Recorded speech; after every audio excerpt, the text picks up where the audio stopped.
বিচিত্রো কমলায়তাক্ষো বিশ্বম্ভরো দ্বিজবরো যুগধর্মপালো বন্দে জগৎপ্রিয়করো করুণায়তার।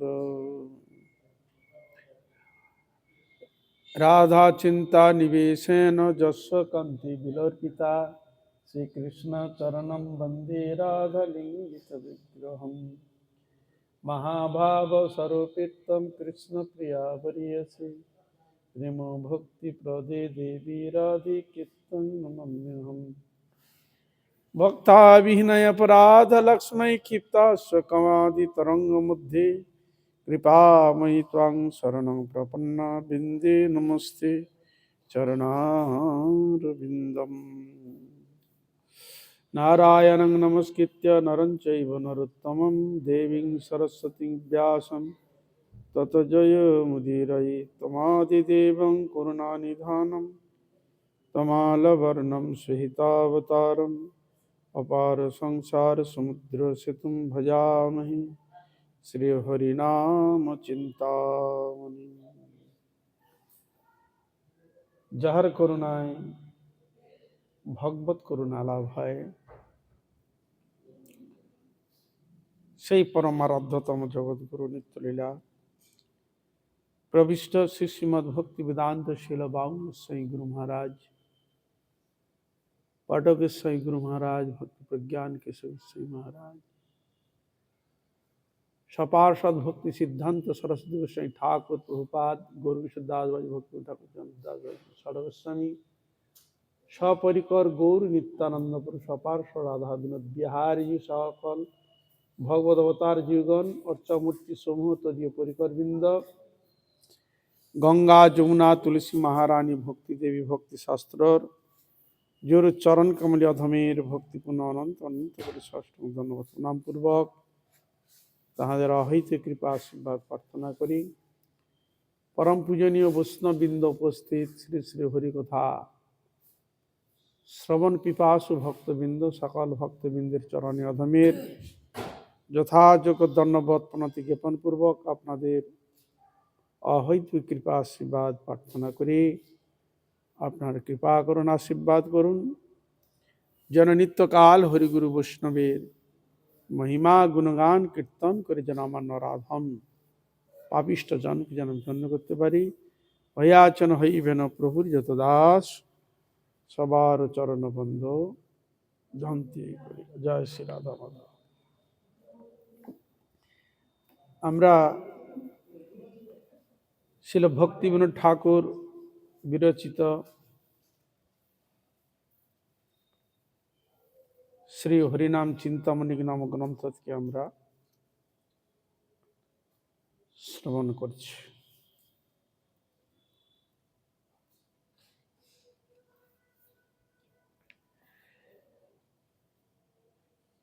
সর্বলক্ষণই প্রধান লক্ষণ, তদাশ্রয় তটস্থ লক্ষণ সকল উদয় হয়, এ বিষয়ে আলোচিত হচ্ছে।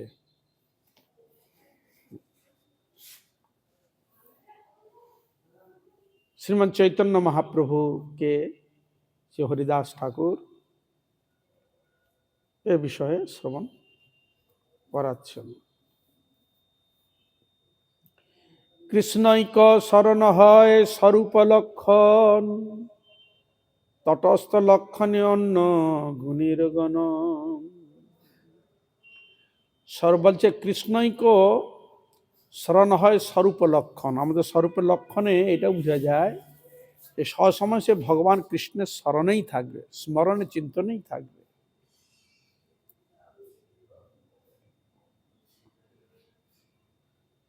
আর তটস্থ লক্ষণে অন্য গুণের গণ, অন্য গুণ সেখানে প্রকটিত হয়। কোন ভাগ্যে সাধুর সঙ্গে নামে রুচি হয়, কৃষ্ণ নাম গায় করে কৃষ্ণ পদাশ্রয়। এখানে সাধন ভজনের লাইনের এটাই বিশেষ বৈশিষ্ট্য দেখতে পাই, যেটি সাধু সঙ্গ কথা শাস্ত্রে খুব বর্ণন করেছে। এই গন্ডগোল করছে রে, এটা ঠিক কর।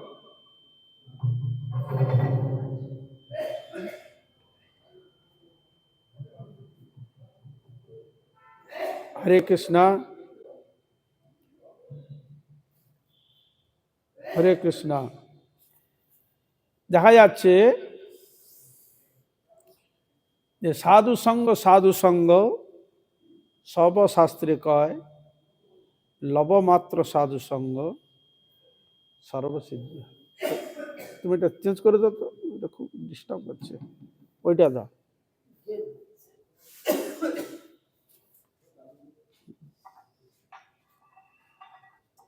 ওটা নিয়ে আসো, ওটা শুধু নিয়ে আসো, নিয়ে হবে।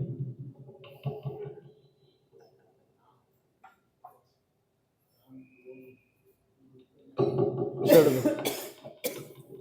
হরে কৃষ্ণ।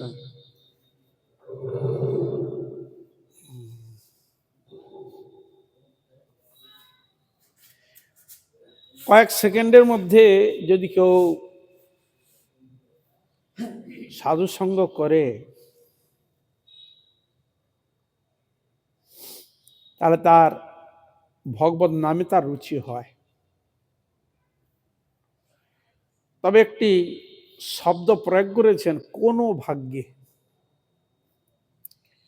ভাগ্য যদি বলবান থাকে, বহু স্বীকৃতি যদি থাকে, বহু পুণ্যবান ব্যক্তি যদি হয়, তবে সে সাধু সঙ্গ করার সুযোগ পায়। ভগবান করিয়ে দেয় ওই তার যে অর্জিত বস্তুগুলো রয়েছে, তাকে সাধু সঙ্গ করে দেয়। তাহলে এর দ্বারা কি প্রমাণিত হয় যে সাধু সঙ্গ করব বললে আমি সাধু সঙ্গ করতে পারবেন না। আর আমার যদি পূর্বজন্মে যদি সেরকম ভাগ্য যদি ঠিক মতো না থাকে, বলবান যদি না হয়, স্বীকৃতি প্রভাব যদি না থাকে, তাহলে হবে না। এই ভক্তিস্তু ভগবত ভক্ত সঙ্গেন পরিজায়তে। ভক্তিটা ভগবত সঙ্গেই, ভগবত ভক্তের সঙ্গেই তবে ভক্তিরা বৃদ্ধি হয়। ভক্ত সঙ্গটা কখন হবে? প্রাপ্ততে পুংভি সুকৃতই পূর্ব সঞ্চয়িতই। মানুষের যদি পূর্বজন্মের স্বীকৃতি থাকে, তবে সে সাধু সঙ্গ করতে পারবে। স্বীকৃতি কিসে হয়? আপনি কোনো ক্ষেত্রে কোনো সময় ভগবানের সেবা করেছেন, কোনো সাধুগুরু বৈষ্ণবের সেবা করেছেন, ভগবানের সেবা করেছেন, মানে ভগবত প্রীতি মূলে হয়তো আপনি কিছু করেছেন, আপনি জানেন না, অজান্তে হয়েও গেছে পুরো কোনো জন্মে। সেই সংস্কারগুলো রয়েছে, স্বীকৃতি রয়েছে, সেই স্বীকৃতি আপনাকে আকর্ষণ করে সাধু সঙ্গের কাছে নিয়ে আসবে, সাধু সঙ্গ করাতে নিয়ে আসবে। কে? ওই স্বীকৃতি নিয়ে আসে সাধু সঙ্গ করাতে। এই যে আমরা এসেছি, স্বইচ্ছা আসতে পারবো? কোনোদিন নয়। তা যে আমার সাধু সঙ্গ করতে অত ভালো লাগে কেন? দুঃসঙ্গ করতে ভালো কেন লাগে না? অসৎসঙ্গ করতে কেন ভালো লাগে না? সৎসঙ্গ করতে কেন ভালো লাগে? গীতা কীর্তন করতে, শ্রবণ করতে কেন ভালো লাগে? চুরি ডাকাতি বদমাশি অসৎ ইতি করতে ভালো লাগে না কেন? হ্যাঁ, এগুলো তো ভালো লাগতে পারতো, লাগে না কেন? না, পূর্বে তোমার এমন স্বীকৃতি কিছু জমা রয়েছে, ওই স্বীকৃতি তোমাকে জড় বস্তুর দিকে, ভোগের দিকে টান নিয়ে যাবে না, অসৎসঙ্গের দিকে ওর নিয়ে যাবে না। ও কোথায় নেবে? সৎসঙ্গের দিকে টেনে নিয়ে আসবে। এই যে বলে সাধু সঙ্গ আমি করবো বললে করতে পারবেন না, যদি পূর্বজন্মে স্বীকৃতি যদি না থাকে। পুংবি স্বীকৃতি পূর্ব সঞ্চিত। এই পূর্ব জন্মে যদি সঞ্চিত আপনার কিছু থাকে, তবে আপনি সাধু সঙ্গ করতে পারবেন। মানে কয়েক সেকেন্ড একে লব বলা হয়। কেউ বলে 6 সেকেন্ড, কেউ বলে 12 সেকেন্ড।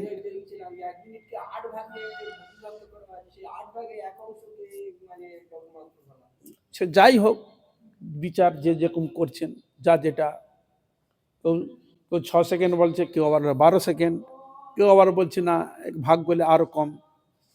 যে যাই বলুক না কেন, কিন্তু ক্ষণিকের জন্য যদি কেউ সাধু সঙ্গ করে, তার কার্য সিদ্ধি হবেই হবে, সেগুলোর সঙ্গে ওইটুকু সময়ের মধ্যে কার্য সিদ্ধি হয়।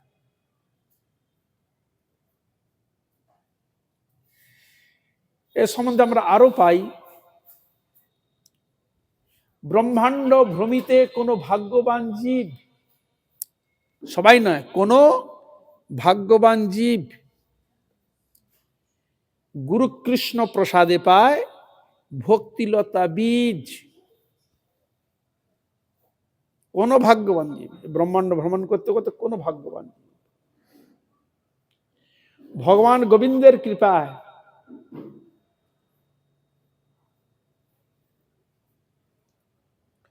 গুরু কৃষ্ণ প্রসাদে পায় ভক্তিলতা বীজ। গুরু ভগবান গোবিন্দে এবং ভক্তের কৃপাতে কৃষ্ণ মন্ত্র সদ্গুরু পদাশ্রয় করা সুযোগ হয়। তাতে কৃষ্ণ ভজে করে গুরুর সেবন। ভগবানের এবং ভক্তের যখন কৃপা, গুরু কৃপা যখন হলো, তখন ভগবানের সেবায় নিযুক্ত হয়ে গেল। এবার ভগবানের সেবা করতে করতে মায়াজাল ধীরে ধীরে ছুটতে আরম্ভ করবে। আমাকে যে ধরেছিল, গুরু কৃষ্ণের প্রভাবে ভজন করতে করতে ওই মায়া দেবী ধীরে ধীরে ধীরে ধীরে তার জাল গুটিয়ে নিয়ে চলে গেল। একা আর বাঁধা যাবে না। গুরু কৃষ্ণ প্রসাদে পায় ভক্তিলতা। তাতে কৃষ্ণ ভজে করে গুরুর সেবন, মায়া জাল ছুটে পায়। মায়া জাল যখন ছুটে চলে গেল, তখন গোবিন্দের চরণ প্রাপ্ত হয়ে গেল। তার ওখানে কোনো ভাগ্যবান বলা রয়েছে, সেরকম নামে যে রুচি, এটা বিশেষ কোনো ভাগ্যবান ব্যক্তির ক্ষেত্রেই সম্ভব। হরিনামে রুচি বিলা হরে কৃষ্ণ, কেউ কর্মে, কেউ জ্ঞানীতে, কেউ অন্যান্য ক্ষেত্রে ফেসে যায়, কিন্তু নামকে কজন আশ্রয় করে। কলিযুগের সাহারা যে নামই গোবিন্দের কাছে নিয়ে যেতে পারে, এরকম তত্ত্ব জেনে নামকে কজন আশ্রয় করে। শাস্ত্রে আরো বলছেন,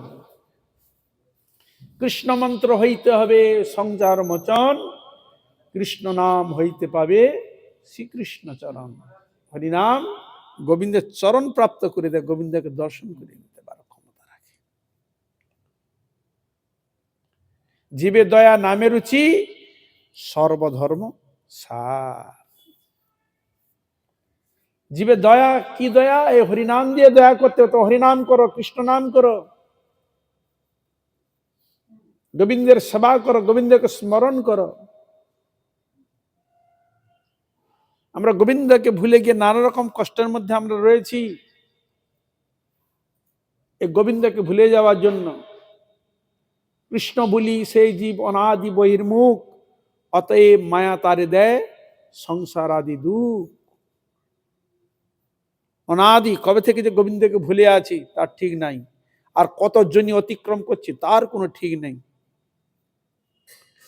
তা এত দুঃখ কষ্ট, এত জনি লাভ করার মূল কারণ কি? ওই গোবিন্দকে ভুলে যাওয়ার জন্য। আবার সাধুগুরু বৈষ্ণবের সৎসঙ্গে প্রভাবে যখন জানতে পারলাম যে কৃষ্ণকে ভুলেই এরকম গিয়েছি, আবার সৎসঙ্গ সেই ভগবানের নাম গুণগান স্মরণ করে তার কৃপা কিনে গোবিন্দ চরণে যাওয়া যায়।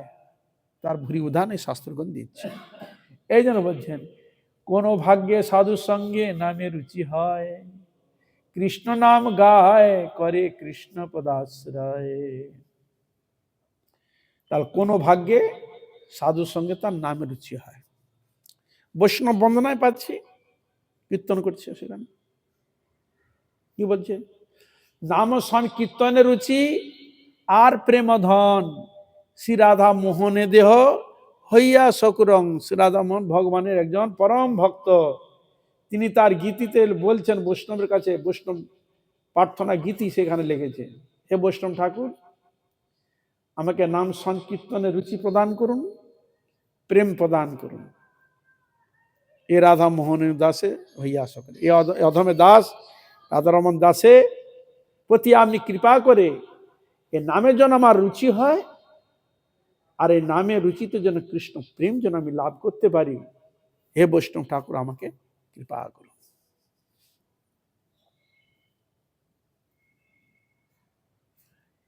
তাহলে আমরা দেখতে পাচ্ছি যে নাম যে করব হরে কৃষ্ণ কৃষ্ণ কৃষ্ণ হরে হরে, হরে রাম রাম রাম। যার সাধু সঙ্গে করতে খুব ভালো লাগবে, সৎসঙ্গ করতে খুব ভালো লাগবে, আর হরিনাম করতে খুব ভালো, হরি সেবা করতে ভালো লাগবে, যার মহা মহা মহা মহা ভাগ্যবান বলে জানবে।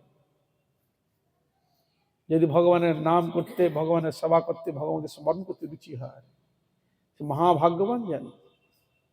আর মহাভাগ্যবান ব্যক্তি কলিযুগে নামকে আশ্রয় করে ভগবত ভজনের প্রতি থাকেন, তিনি হচ্ছেন সর্বশ্রেষ্ঠ সাধনের মধ্যেই তিনি ব্রতী হয়েছেন। অতি শীঘ্র হরিনাম, অতি শীঘ্র নাম নামের কাছে নিয়ে যায়, অতি শীঘ্র। তার প্রমাণকে, নামকে আশ্রয় করে ভগবত প্রাপ্তি হয়েছিলেন, তার সকল মনোবাসনা পূর্ণ করেছিলেন।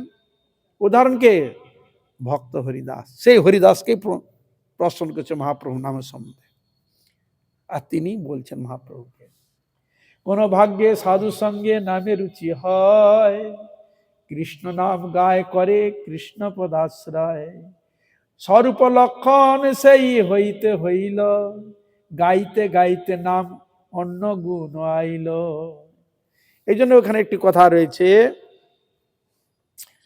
যে আমাদের স্বরূপের লক্ষণ ধীরে ধীরে ধীরে ধীরে প্রকাশ পায় হরিনামে দিয়ে। আমাদের স্বরূপ লক্ষণে যথার্থ তাৎপর্যকে বুঝিয়েছেন।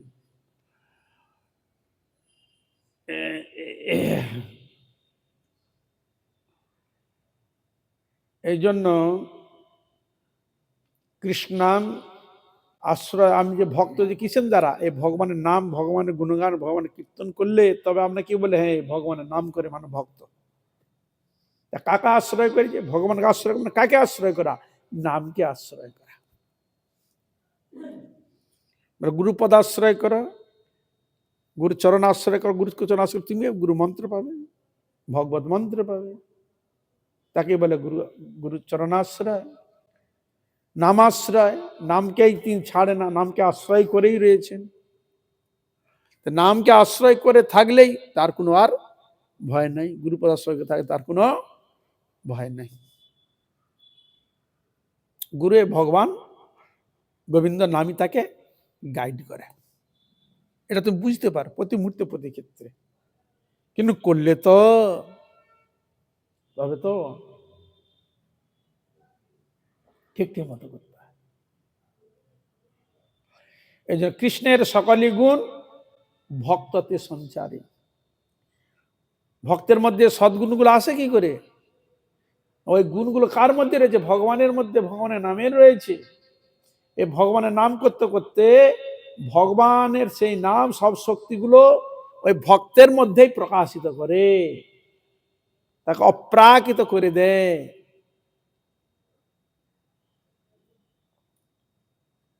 মন প্রাণ জড় থাকলেও নাম তাকে কৃপা শক্তির দ্বারা জড়ত্ব মুছে দিয়ে অপ্রাকৃতিত্ব ভাব প্রকট করে। এই জন্য একটা কথা আছে, আপনারা শুনেছেন এই জগতে একটা কথা, পরশমণি অন্য ধাতুকে স্পর্শ করলে কি করে? সোনা বানা, সোনা সোনা তৈরি করে দেয়। পরশমণি সংস্পর্শে যদি অন্যান্য ধাতু যদি স্পর্শ করা যায় তাকে কি হয়? সোনা হয়, কিন্তু পরশমণি হয় না। হরে কৃষ্ণ। কিন্তু ভক্ত পরশমণি, এখানে জড়জগতে পরশমণি লোহাকে ঠেকিয়ে সোনা তৈরি করে, কিন্তু পরশমণি করে না। কিন্তু ভক্ত পরশমণি সদৃশ আর একজনকে কৃপা করে তাকেও পরশমণি বানিয়ে দেয়, পরশমণি তৈরি করে। ভক্ত ভক্ত তৈরি করে, পরমহংস পরমহংস তৈরি করে। বলে হরে কৃষ্ণ। শিক্ষক ছাত্র তৈরি করে না, শিক্ষক মাস্টার তৈরি করে, শিক্ষক শিক্ষকই তৈরি করে। হরে কৃষ্ণ। বুঝা গেল না? সেরকম এই জগতে পরশমণি সোনা তৈরি করে, আর ভক্তরূপ পরশমণি পরশমণি তৈরি করে। এই জন্য এই বৈষ্ণব বন্দনায় কীর্তন করা রয়েছে। কি বলা রয়েছে সেখানে? ব্রহ্মাণ্ড তারিতে শক্তি ধরে জনে জনে, এ বেদ পুরাণের গুণ গায় যেবা শুনে। ব্রহ্মাণ্ডকে তারণ করার ক্ষমতা রাখে। দেব দেবীগণ ও বৈষ্ণবের সান্নিধ্য লাভ করার জন্য চেষ্টা করে। এই জন্য ওখানে আরো বর্ণন রয়েছে। কি বলা রয়েছে সেখানে? সেখানে বলছে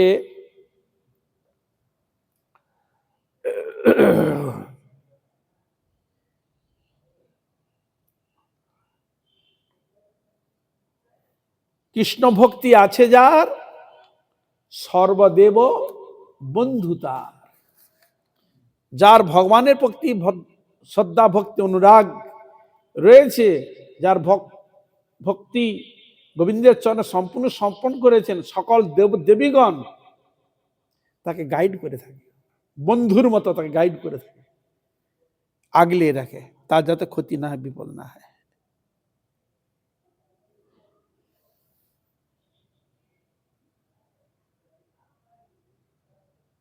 ইন্দ্রকে প্রশ্ন করা হয়েছে, ওনার অস্ত্রের নাম কি? বজ্র। কি? বজ্র। বজ্রপাত কার? ওটা বজ্র কে ছাড়ছে? ইন্দ্রের অস্ত্র হচ্ছে বজ্র। ইন্দ্রকে প্রশ্ন করা হচ্ছে, তুমি বজ্রটা কেন রেখেছ? আমি হরি ভক্তকে রক্ষা করার জন্যই রেখেছি। কৃষ্ণকে প্রশ্ন করা হলো, আপনার হাতে এই সুদর্শন কেন রেখেছ? ভক্তকে রক্ষা করার জন্য। সুদর্শন কাকে রক্ষা করে? ভক্ত রক্ষা করার জন্য। উদাহরণ কোথায়? অম্বরীশ মহারাজ। হরে কৃষ্ণ। অম্বরীশ মহারাজকে রক্ষা করেছিলেন কিনা সুদর্শন? শিবকে প্রশ্ন করা যায়, আপনাদের ত্রিশূলটা কেন? আপনি সাধু লোক, আপনাদের ত্রিশূলটা থাকবে কেন? কিসের জন্য রেখেছেন ত্রিশূল? বলে, হরি ভক্তকে রক্ষা করার জন্য আমি ত্রিশূল ধারণ করেছি। যার হরিভক্তের প্রতি দোষারোপ করবে, হরিভক্তে অন্যায় করবে, তাদেরকে রক্ষা করার জন্য হাতে ত্রিশূল ধারণ করেছি। বিবেক বুদ্ধিকে জাগ্রত করার জন্য, হরিচরণে মনোনিবেশ করার জন্য, তাদেরকে শাসন করার জন্য আমি সব অস্ত্র ধারণ করেছি।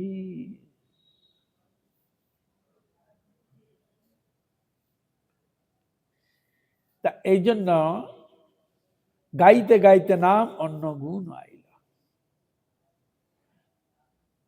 অন্য গুণগণ তাই তটস্থে গণন, অবশ্য বৈষ্ণবদে হবে সংগঠন। সেসব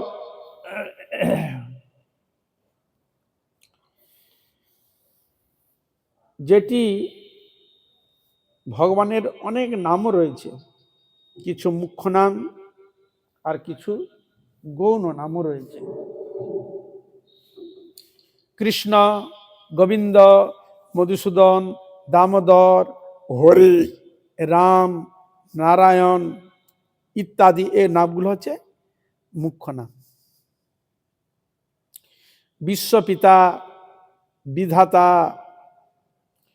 পরমাত্মা,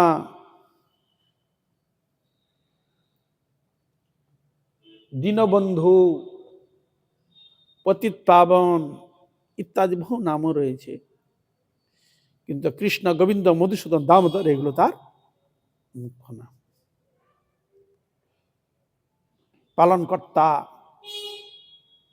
এগুলো তার গৌণ নাম।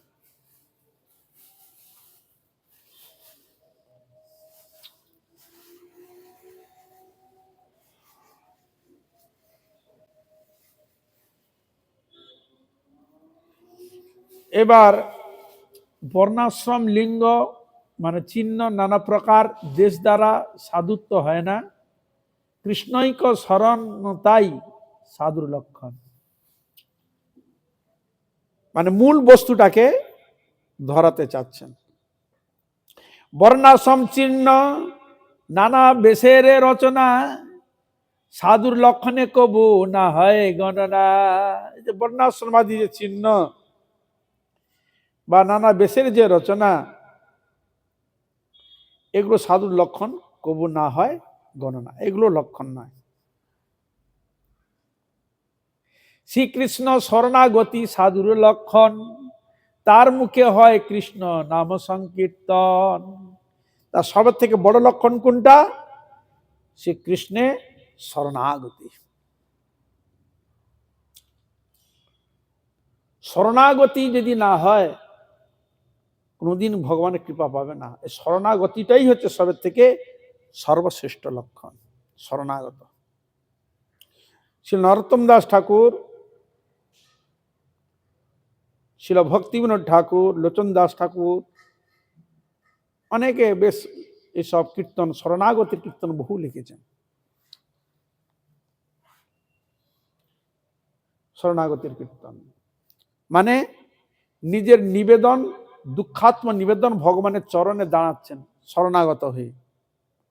কবে শ্রী চৈতন্য মোরে করিবেন দয়া, কবে আমি পাইব বোস নবপদ ছায়া। কবে শ্রীকৃষ্ণ চৈতন্য আমার প্রতি কৃপা করবেন, আমি বৈষ্ণবের চরণ ছায়া আমি লাভ করতে পারব।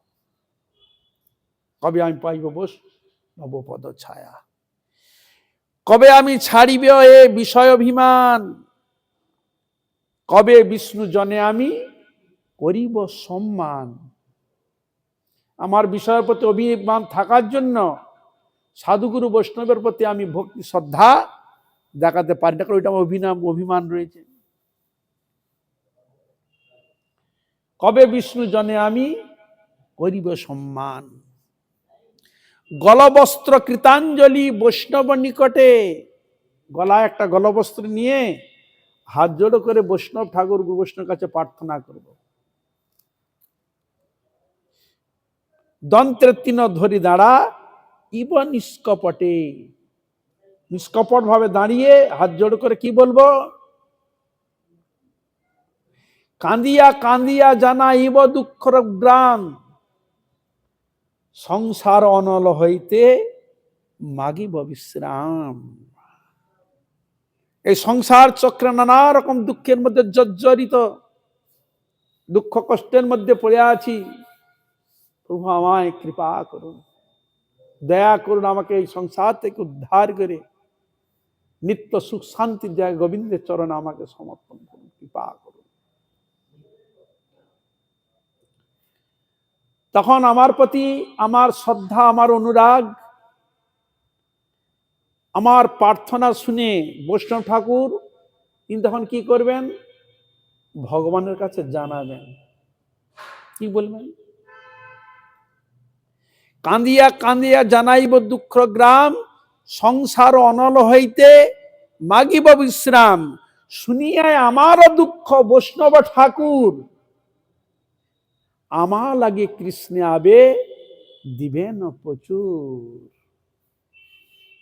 বৈষ্ণবের কাছে প্রার্থনা করবে, হে গোবিন্দ, এ ভক্ত তোমার প্রতি শরণাগত, তোমার চরণে আসনে নামার জন্য লালায়িত, আপনাকে কৃপা করুন, দয়া করুন হে গোবিন্দ, হে গৌর হরি, হে নিতাই, হে রাধা গোবিন্দ, কৃপা করো যেন তোমার চরণে আমার মনমতি হয়, তোমার চরণ ওনাকে স্থান দাও। নানা দোষে দোষী হলেও তাকে সর্বদোষ থেকে মুক্ত করে গোবিন্দ তোমার চরণে স্থান দাও। কি বললেন, বৈষ্ণবের আবেদনে কৃষ্ণ দয়াময়, মোহেন পামরপতি হবেন সদয়। বৈষ্ণব ঠাকুর যখন আমার প্রতি কৃপা করে, অধমের প্রতি কৃপা করে তখন ভগবানের কাছে প্রার্থনা করলেন, তখন গোবিন্দ অনুমোদন করলেন। ঠিক আছে ভক্ত, তুমি যখন বলছো তাহলে ওকে আমি আমার চরণে স্থান দিলাম। নিতাই গৌর শ্রীমান।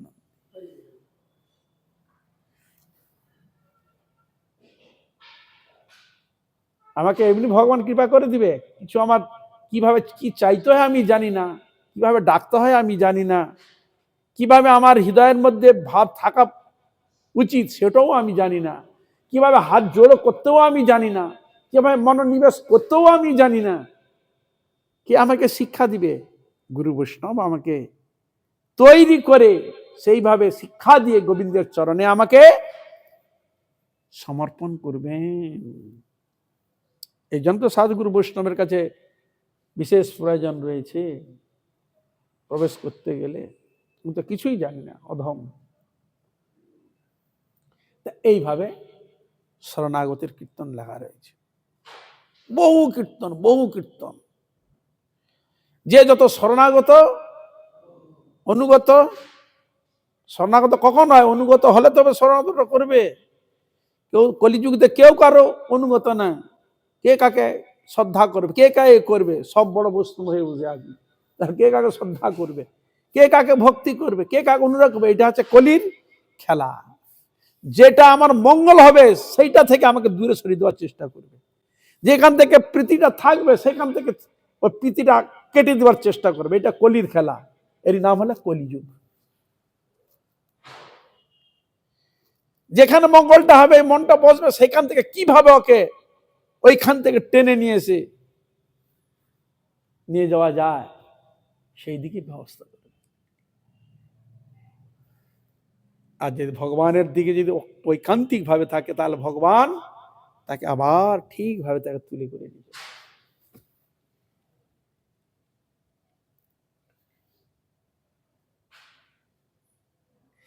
এই জন্য বললেন শরণাগতি, শ্রীকৃষ্ণ শরণাগতি সাধুর লক্ষণ, তার মুখে হয় কৃষ্ণ নাম সংকীর্তন। যার কৃষ্ণের প্রতি শরণাগতি, এইটা যথার্থ সাধুর লক্ষণ, তার মুখে নাম, সবসময় নাম সংকীর্তন। এই জন্য হরিদাস ঠাকুর সবসময় হরিনাম করতেন, সব সময় হরিনাম, 24 ঘন্টায় 24 ঘন্টা ভগবানের নামের মধ্যে নিজেকে ডুবিয়ে রেখেছে। হরে কৃষ্ণ। হ্যাঁ,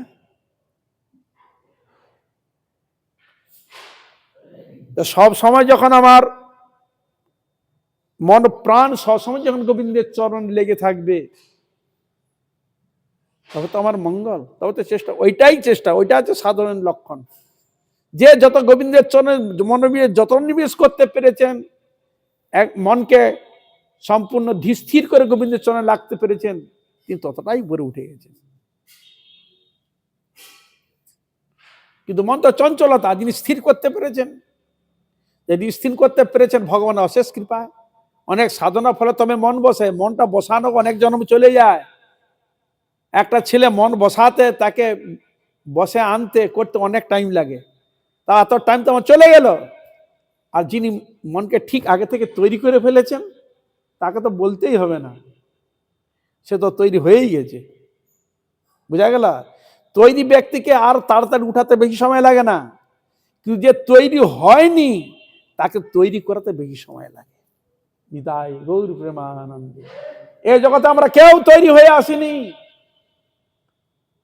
জড় বস্তু বিষয় বস্তু ক্ষেত্রে আমরা যতটা অভিজ্ঞ, কিন্তু সাধন ভজন বিষয়ে আমরা অতটা অভিজ্ঞ নই, কাঁচা। হ্যাঁ, এই জন্য সাধুর বৈষ্ণবকে অনেক মাথা মারতে হয়। যেসব ছেলে প্রথম, তাকে অনেক মাথা মারতে হয়, মন চঞ্চল হয়ে থাকে। কত মাথা মারতে হয় বলে দেখি? একজনকে হ্যাঁ মানে কপালে তিলক তুলা আর মাংস থেকে নিবৃত্ত করা, পান বিড়ি সিগারেট চা থেকে তাকে নিবৃত্ত করে নিয়ে আসা, হ্যাঁ, একাদশী বারবত করানো, তুলসীতে জল দেওয়া, ভগবানকে প্রণাম করানো, নমস্কার করানো, শিক্ষা প্রণাম করে এবং পরিক্রমা করা, কি সদ্গুরু পদাশ্রয় করে হরিনাম ভজন গোবিন্দের সেবায় লাগা, এত সোজা কথা নয়। হরে কৃষ্ণ। এত সোজা নাকি? অনায়াসে আমরা এমনি কিছু জিনিসগুলোকে আমরা ছাড়তে রাজি হই না, না? আর যারা ছেড়ে এসেছে, শুদ্ধভাবে এসেছে, তাহলে তাদের মাথা কত মাত্র চিন্তা করুন, কত পরিশ্রম করতে হয়েছে তাদের ক্ষেত্রে। হ্যাঁ, আর তারাও ধীরে ধীরে ধীরে ধীরে গোবিন্দের কৃপা ধীরে ধীরে তবে তো এসেছে। কি হরে কৃষ্ণ? তাহলে তাহলে এত সোজা নাকি আমরা ভেবেছেন?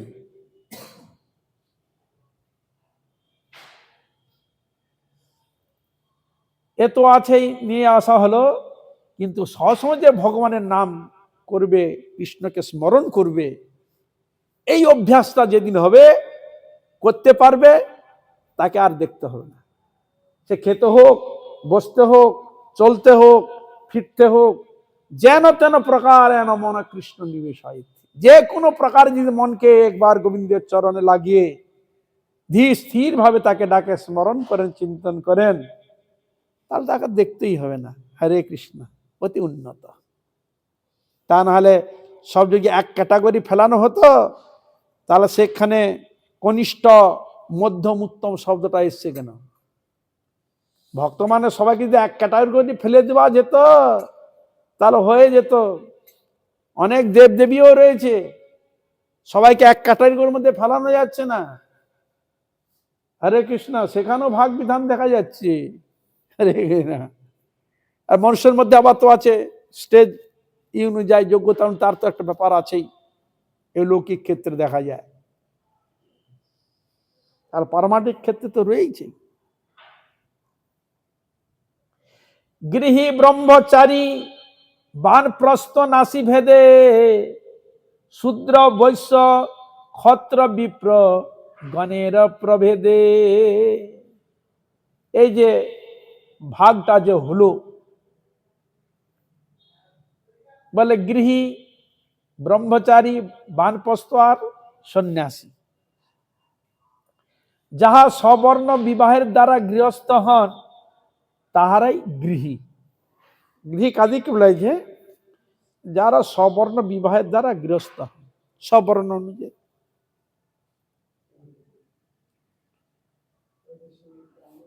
বিবাহ দ্বারা গৃহস্থ হন, সংসার করেছেন সবর্ণ, তাহারাই গৃহী। বিবাহের পূর্বে যিনি ব্রহ্মচর্যের সহিত বিদ্যাভ্যাস করেন তিনি ব্রহ্মচারী। বিবাহ করেন নাই, তার পূর্বে যে বিদ্যাভ্যাস, যেমন আগে মুনি ঋষিগণের, যেমন এখন আপনাদের এখন কি হয়েছে, 4, 4.5, 5 বছর হলে স্কুলে ভর্তি করে দিলেন, নার্সারিতে ভর্তি করে দিলেন। তা ওখানে তো আর বেদ শাস্ত্র বা অন্যান্য কিছু শিখাবে না, জড় জগতের শিক্ষা সেগুলো আমরা শিখবে। কিন্তু তদানীন্তন সময় কি ছিল, ঋষিগণের আশ্রমে দিয়ে আসতো, সেখানে ওই পড়াশোনা করা, ব্রহ্মচর্য শিক্ষা, গুরু সেবা শিক্ষা ওইখানে শিখত। ওখানে শিখত পিতা মাতা গুরুজনকে কিভাবে শ্রদ্ধা করবে, তাদের সঙ্গে কিরকম ব্যবহার করবে, তাদের সঙ্গে কিরকম আচরণ করবে, শাস্ত্র কি বলেছে, তার ভিত কি রয়েছে, এবং আহার বিহারও তাই সেভাবে তৈরি করত। একটা ব্রহ্মচর্য পালন করা ইয়ার কি কথা নয়। এই জগতে যে গরম বস্তু, এমনি তো শরীর গরম, তাকে যদি আবার গরম জিনিস দেওয়া যায় সে কি করবে? আরো তো ব্রহ্মচ রাখতে পারবে সে? বলুন তো, রাখতে পারবে? তাহলে অনেকে বলে আহার বিহারের কি সম্পর্ক, আর আহার বিহারের সম্পর্ক যদি নাই তাহলে এখানে ব্রহ্মচর্য ব্রত পালন কি করে বলেছে? এমনি গরম, আরো গরম দিলে গরম হবে না? তুমি এত বড় মানে হয়ে গেলে, বিরাট হয়ে গেলে তোমাকে মাতাতে পারবে না। মানুষ মদ খেয়ে কি করে, পাগলামি করে না? কি খেয়ে করে? মদ খেয়ে। তা পাগলামিটা কি ওই ব্যক্তি করে না মদ রাখে পাগলামি করা? পাগলামিটা কে করায়? ও নিজে করে থোড়ি পাগলামি করে, ওই মদের ক্রিয়া যে খাবে তাকে পাগলামি করাবে। কি তাহলে মুখে বলা যায়, করা তো সোজা নয়। যে সব বাহাদুর গল মানে মারে, বাচলা মারে, খাওয়া দাওয়ার সময় কি সম্পর্ক সাধন ভজনে? তার করে দেখুক, পেঁয়াজ রসুন খেয়ে দেখুক, একবার বগলে দিয়ে দেখুক না কি মজাটা আছে, ঠিক বুঝতে পারবে। ব্রহ্মচর্য একবার ঢুকে যাবে, একবারে বেরিয়ে যাবে ব্রহ্মচর্য পালন করা।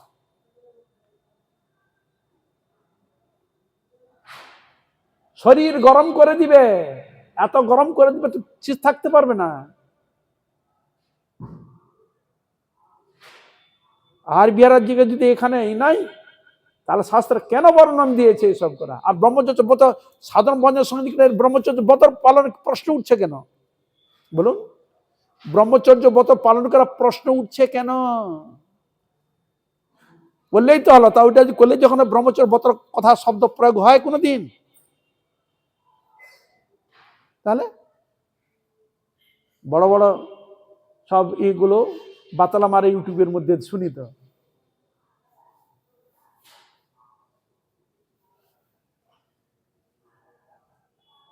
তাই এর দ্বারা প্রমাণিত হয়, হ্যাঁ বলছেন বিবাহের পূর্বে যিনি ব্রহ্মচর্যের সহিত বিদ্যাভ্যাস করেন তিনি হচ্ছেন ব্রহ্মচারী।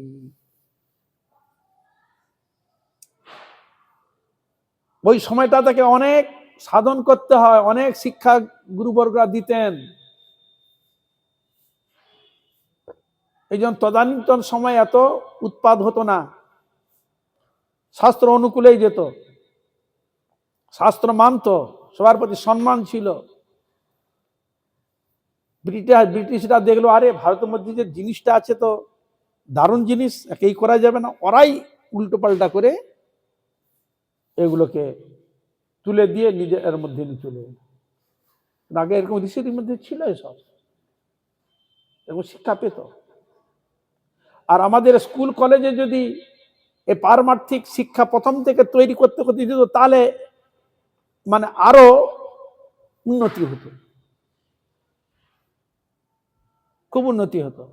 প্রথম থেকে শিক্ষা শিখাতে বড় বড় হতে হতে ওই স্টেজে যদি ওইভাবে যদি নিয়ে যেত ধীরে ধীরে ধীরে ধীরে শিক্ষাটা, তাহলে কি হবে, আস্তে আস্তে তারও একটা পারমার্থিক জিনিস তৈরি হতো এবং ভিতরের মধ্যে একটা সৎ ভাবনা, সৎ চেতনা ছিল, আসতো। এখনো কিছু কিছু গুরুকুল এখনো রয়েছে, হ্যাঁ, ছোট ছোট ছেলেদের সেইভাবে তাদেরকে তৈরি করছেন, সেইভাবে তাদেরকে শিক্ষা দিচ্ছেন। তাদেরকে দিয়ে শিক্ষা করে একটা বের করো না, আর একজন সাধারণ থেকে বেরিয়ে গিয়ে মেলামেশা করে একটা বেরিয়েছে, তার একটা জীবন চরিত্র দুপাশে মার্ক করে দেখবেন, এক পাল্লার মধ্যে দুজনকে বসিয়ে দিয়ে মার্ক করে দেখবেন, কত তফাৎ পেয়ে যাবেন, আকাশ পাতাল পার্থক্য দেখতে পাবেন তার মধ্যে। তা না হলে আমাদের বর্তমান জগতে বাবা মাকে বৃদ্ধাশ্রমে কেন যেতে হয় বলুন? যে মা ছোট থেকে সন্তানকে ভালো করে কোলে পিঠে করে সুন্দর করে তাকে মানুষ করে জীবন চলে গেছে, বৃদ্ধ অবস্থা তাকে দেখার কেউ না, পাঠিয়ে দিল ওখানে যা।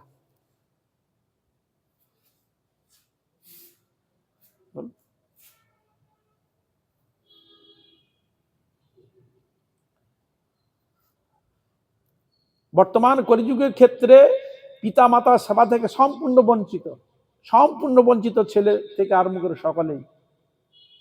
ওই বয়সে কেউ তাকে আর দেখতে চায় না, সেবা করতে চায় না, তাকে মানে ডাস্টবিনের ফেলার মতো হয়ে গেছে এরকম ভাবে। তখন কিন্তু এরকম ছিল না। পিতা মাতার প্রতি যে কর্তব্য, যে বোধ, তাকে সেইভাবে তারা দেখত।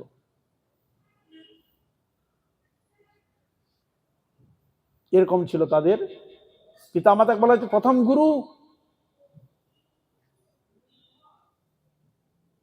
যার দ্বারা জগতে আমি আলো পেয়ে এই জগতের সুখ সুবিধা পেয়েছি, ফেসিলিটি পেয়েছি। দেখুন তো, এরকম আমরা অন্য কোনো যুগে শুনেছেন এত বড় কথা? শুনেননি।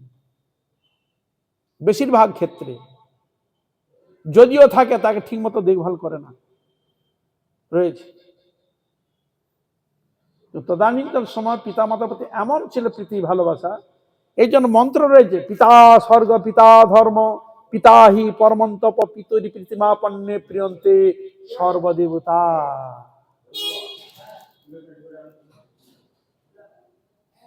এরকম দেবতা জ্ঞানেই তাদেরকে দেখতো। জননী জন্মভূমিশ্চ স্বর্গাদতি গরিয়সী। এই পিতৃমাতৃ সেবা করে অনেক কিছু শাস্ত্রে তার বর্ণন, পুরাণ আদিতে বহু কিছু তার উদাহরণ রয়েছে, কি প্রাপ্তি হয়েছে এরকম তার উদাহরণ রয়েছে। এও রয়েছে পতি সেবার, সেটাও বর্ণন রয়েছে, সবকিছু বর্ণন রয়েছে শাস্ত্রে। কিন্তু সেরকম জিনিসটা না থাকার জন্য সবটাই আমরা হারিয়ে ফেলেছি। যুগের প্রভাবে, কালের প্রভাবে আমরা সব হারিয়ে ফেলেছি, সেই সব গুণগুলো সব হারিয়ে ফেলেছি একের পর এক। আরে কারণ কি না, ওই শিক্ষা আমিও শিক্ষিত কেউ হয়নি। আমি যদি না হয় আমার ছেলে পাবে কোথায়, আমার নাতি নাতনি পাবে কোথায়?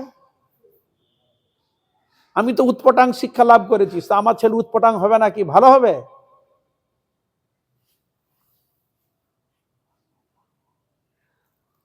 এই জন্য শিক্ষাটা দরকার।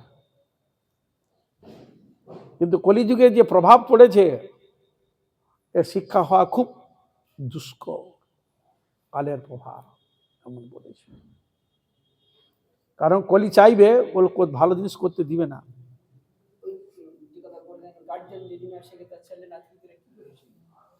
এই জন্য এখানে বলেছেন ব্রহ্মচারী।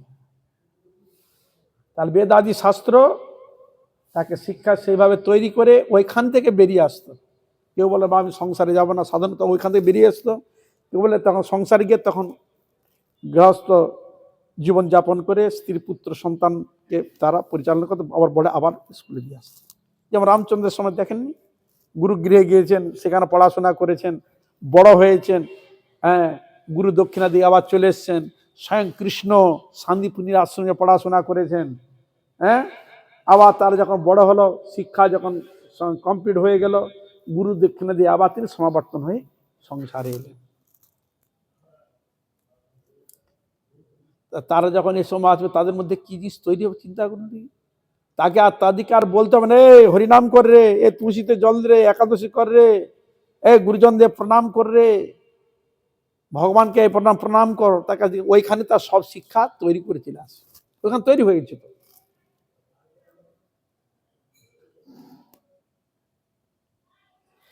পরিণত বয়সে যিনি বনে প্রস্থান করেন তিনি বানপ্রস্থ। এই জন্য বানপ্রস্থ যখন সন্তান বড় হয়ে গেল, সন্তানের উপর সংসারের ভার ছেড়ে দিয়ে তার বনে আসতেন ভজন করার জন্য। পঞ্চাযুদ্ধং বনং ব্রজেত। সন্তান বড় হয়ে গেল, সংসারের উপর ভার দিয়ে এবার ওনারা সাধন এক নিমিষে সাধন ভজন বৃত্তি হয়ে যায়। এখন সাধন ভজন করতে পারবে? বনে যেতে পারবে? সম্ভব? তাহলে আর ওরা ওদের উদ্ধার কি করে হবে? এই জন্য মহাপ্রভু নিলেন, বাবা ঘরে বসে সাধন ভজন করো, ঘরে তুমি ভজন করো, তোমার নাতি নাতনি স্বামী স্ত্রী উভয়ে মিলেমিশে সকালে হরি ভজন করো, হরি নাম করো, গোবিন্দকে ভোগ দাও, গোবিন্দকে ভোগ দিয়ে প্রসাদ তোমরা গ্রহণ করো, তাহলে সংসারে তোমার দ্বারা এটাই প্রতিপালিত হবে, পারমার্থিক জন্য তুমি লাভ হতে পারবে। সেখানে পিতা মাতা সকল মধ্যে থেকে গেল, সব করার সেবা করার সুযোগ, ভজন করার সুযোগ, সকালে যে মিলেমিশে করা তাহলে হবে। কিন্তু গন্ডগোল হচ্ছে কথা, স্ত্রী হয়তো স্বামী হয় না, স্বামী হয়তো স্ত্রী হয় না, স্বামী স্ত্রী হয়তো ছেলে হয় না, ছেলে হয়তো মেয়ে হয় না, আর পাড়া প্রতিবেশী গো সেরকম নানা উৎপটার মধ্যে। তা সব যদি আমরা একই শিক্ষা শিক্ষিত হয়ে একই স্কুলে একই ক্ষেত্রে যদি বেরিয়ে আসতাম, একই গুরুর কাছে সেই বেরিয়ে আসতাম, তাহলে সেই শিক্ষাটা আমরা সেই তৈরি হয়ে থাকতাম। তাহলে এখানে কোনো কেউ কাউকে ঝামেলা করতো না। বুঝা গেল? হ্যাঁ, তাহলে সেখানে কোনো জিনিসের অভাব হতো না। এইখানে অভাব এই জন্য বোধ হয়ে গেছে, দাঁড়িয়ে গেছে।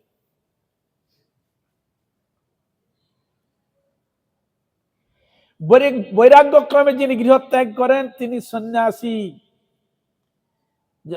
বললেন বৈরাগ্যক্রমে যিনি গৃহত্যাগ করেন, সন্ন্যাস ধর্ম তিনি অবলম্বন করেন, তিনি সন্ন্যাসী। কায় মন বাক্য, কায় শরীর দ্বারা ভগবানের সেবা, মন গোবিন্দ চিন্তন, বাক্য গোবিন্দের গুণগান কীর্তন, একবারে সম্পূর্ণরূপে নিজেকে গোবিন্দের চরণে সমর্পণ করবে, তার ব্যবসা। সেখানে কোনো ক্ষেত্রে কোনো এতে কঠিন ত্রুটিয়ে দেখবে না। সাধন ভজন চিন্তন সকলের ভক্তির মাপকাঠি সমান নয়, ভক্তি শ্রদ্ধার মাপকাঠি সমান নয়। একই শিষ্যর গুরু শিষ্য হলেও হ্যাঁ একই ক্যাটাগরির মধ্যে না, উত্তম মধ্যম কনিষ্ঠ তিনটি ভাগ সবসময়ের জন্য আছে, থাকবে যুগ উপযোগী। বুঝা গেল? একই গাছে বৃক্ষ হলেও কোনো ফল দুর্বল হয়ে পড়ে যায় কিনা, কোনো ফল দুর্বল হয় কিনা, সব গাছে বীজ হয়, গাছে আকড়া হয় কিনা, গাছ তো একটাই, কোনটা পুষ্টি হয় কোনটা অপুষ্টি হয় কেন? সাধারণ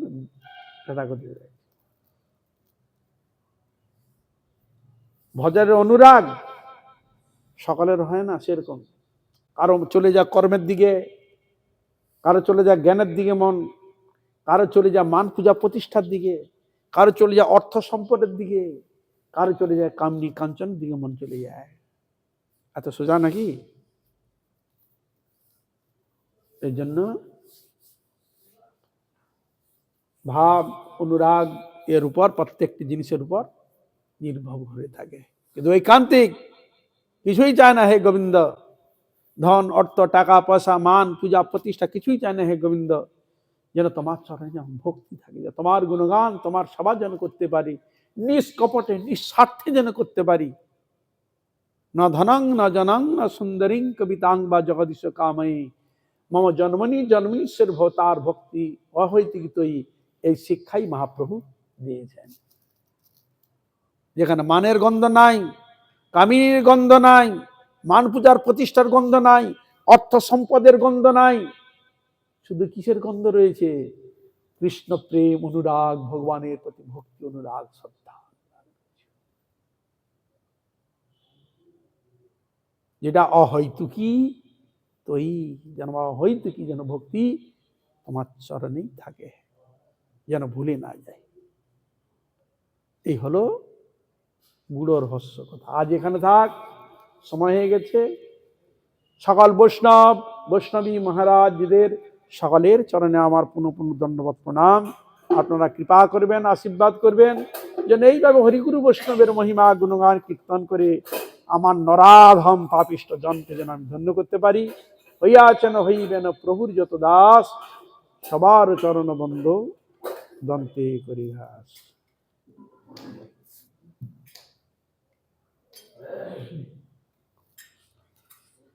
হরে কৃষ্ণ কৃষ্ণ কৃষ্ণ হরে হরে, হরে রাম রাম রাম হরে হরে।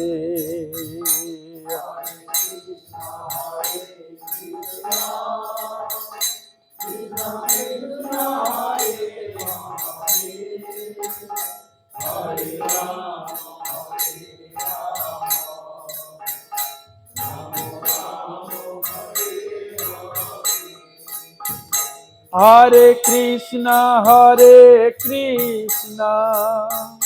কৃষ্ণ কৃষ্ণ হরে হরে, হরে রাম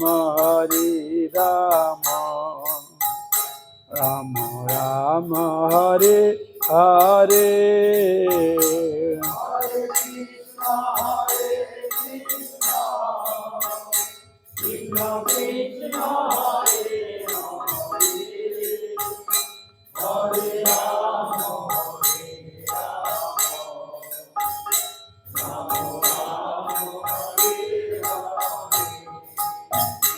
হরে কৃষ্ণ কৃষ্ণ কৃষ্ণ হরে হরে, হরে রাম রাম রাম হরে হরে।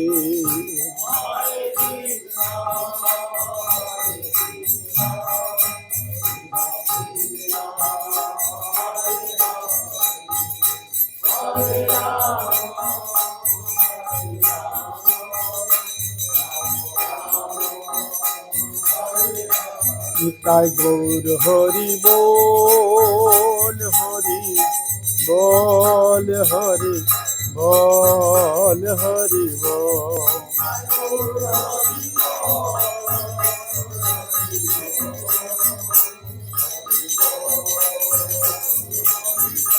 নিতাই গৌর হরি বল, হরি বল, হরি বল, হরি বল।